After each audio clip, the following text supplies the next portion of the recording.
There's a new bill in California ready to set off one of the biggest gentrification bombs the state has ever seen.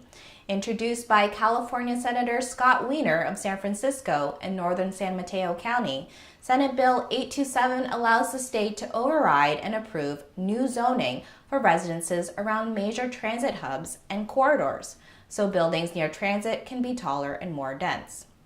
Seems like it's using all the buzzwords of good urban planning, so what's wrong with this bill? Well, number one, it's going to cause gentrification and displacement in already vulnerable communities, working class neighborhoods, and communities of color. If your landlord decides to cash in and tear down the building you're renting, you'll have no real recourse. Sure, the developer and landlord is supposed to help you under this new bill, but without any existing or future enforcement, how effective do you think that will be? Once those new buildings come up, the luxury prices are going to increase rents in the area by creating a new comparable value. And there's no requirements for affordability for these new buildings that this bill will incentivize. And no, the trickle-down theory that building a bunch of new expensive housing will make things cheaper for everyone in some fantastical future doesn't work in this bill or any other developer incentive.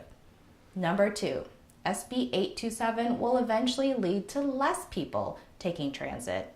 Why? As gentrification does its thing, it means wealthier people moving into transit-rich areas and lower-income people moving out. Studies have shown that when property values around transit hubs go up, less people use public transit. Why? Because rich people like to drive or take Uber or tech shuttles. They don't use public transit, they like private modes of transportation.